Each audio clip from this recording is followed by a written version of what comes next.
महत्वपूर्ण है कि धीरज धर्म मित्र इसकी चर्चा चल ही चुकी थी।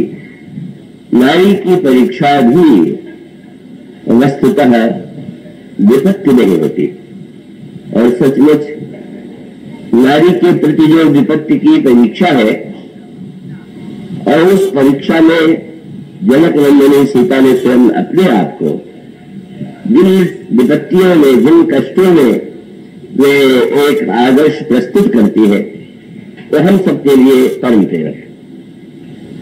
यह जो पंक्ति है वह विपत्ति के संदर्भ में है।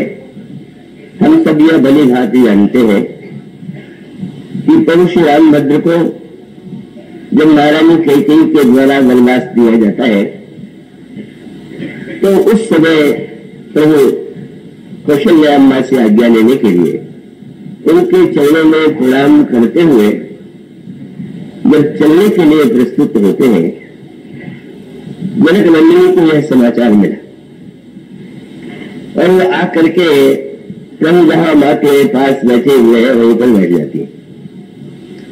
जनक नंदिनी सीता सिर झुकाए हुए हैं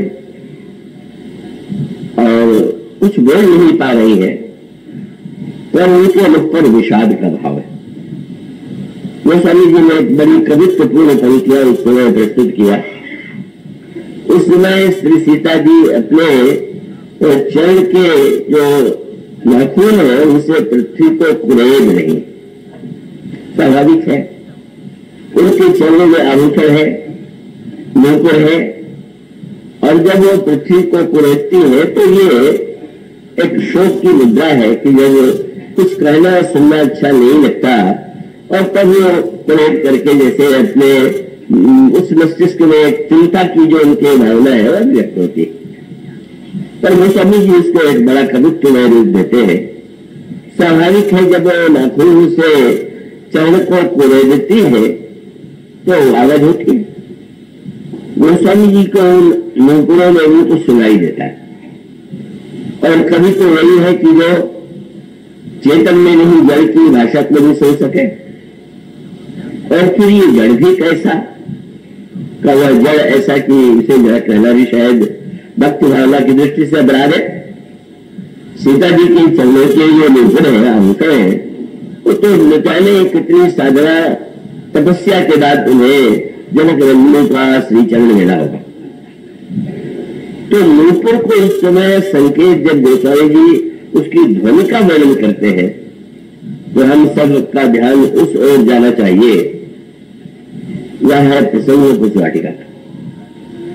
उस वाटिका प्रसंग में भी प्रभु श्री रामभद्र के कानों में यही ध्वनि सबसे पहले पहुंची थी। श्री राम के सौंदर्य का वर्णन जनक नंदिनी सीता ने सुना, उत्कंठा जागृत हुई और उस सखी को आगे करके प्रभु को राघवेंद्र रामभद्र की खोज में चले। और उस समय प्रभु तो उन्हें देख रहे हैं, अभी सामने देख नहीं रहे हैं, पर प्रारंभ में श्री सीता जी के चरण के जो नूपुर है, कंकड़ है और किंकणी है, उसकी ध्वनि जो है प्रभु के कान में जाती है। और उस ध्वनि को प्रभु ने सुना और उनके सामने आने से पहले का प्रभु के हृदय में जिस भावना और कवित्व का उदय हुआ, इसका गोस्वामी जी ने वर्णन इन शब्दों में किया। कंकड़ किंकणी नूपुर ध्वनि सुनी, कहा तो लखन सब राम हृदय गुण। प्रभु ने लक्ष्मण जी से कहा, लक्ष्मण तुमने यह ध्वनि सुनी। लक्ष्मण जितने बड़े लगता है, और वैसा तो कोई ओजस्वी लगता ही नहीं। जब लक्ष्मण कभी बोलने लगते हैं तो उनकी भाषा तो इतनी तेज नहीं होती है, इतनी ओजस्वी होती है कि लखन सपनों को बचन जब बोले, दम मदान नई दिग्गज बोले। पृथ्वी का उठी दिग्गज बोलने लगे, ऐसी भाषा। और जब वो चित्रकूट में श्री भरत के विरुद्ध भी बोले, तब यही वाक्य आता है कि जग भय मगन गगन भय वाणी, लखन बाहुबल विपुल बखानी। ताप प्रताप प्रभाव तुम्हारा, को कह सके कि जान नहीं हारा। आपके प्रताप और प्रभाव को कौन जान सकता है? पर कैसा लक्षण चरित्र है श्री लक्ष्मण जी का, कैसा उनमें दिव्य संयम है, उसका परिचय मिलता है कुछ वाटिका में। आप पढ़ करके चकित होंगे कि भगवान राम तो बार बार लक्ष्मण को संबोधित कर रहे हैं, पर उसके उत्तर में लक्ष्मण जी बोल ही नहीं रहे। मैं बोलना इतने महान उद्यत वक्ता का, कभी कभी वक्ता तो बेचैन हो जाते हैं बोलने के लिए, और इतना बोल भी लेते हैं कि सुनने वाला रुक जाता है, पर इतना ओजस्वी वक्ता और मौन है। और उसका अभिप्राय कि लक्ष्मण जानते हैं कि इस रस की दिव्य भूमिका में शब्द जो है वो व्यवधान है, बाधा है, वो उचित नहीं है। जब कोई एक दिव्य श्रेय भाव और प्रेम की अनुभूति कर रहे हैं, तो इस समय बोल करके मैं क्या करूं, मुझे तो बोल जाना चाहिए। और फिर उन्होंने ये कहा कि ऐसा लगता है कि कामदेव वाद्य बजाता हुआ विजय के लिए निकला, और उसको लगा कि यदि मैं राम को हरा दूं तो विश्व विजय अपने आप संपन्न होगा, और वो आ गया। तो उसके पश्चात की जो घटनाएं घटित होती है, वंश टूटता है, विवाह होता है, तो जनक नंदिनी सीता को ये आभूषण और उन आभूषणों में भी देखो, क्योंकि श्री रामभद्र बताते रहे हैं कि तुम्हारे नूपुर की ध्वनि से ही मेरा हृदय तो बिल्कुल तुम्हारे श्रेय भाव से विभोर हो गया था। अब गोस्वामी जी दोनों प्रसंगों को जोड़ देते हैं, मिलन के अवसर पर भी नूपुर, और आज जो वियोग के भय की संभावना है तब भी गोस्वामी जी कहते हैं नूपुर बोल रहे हैं।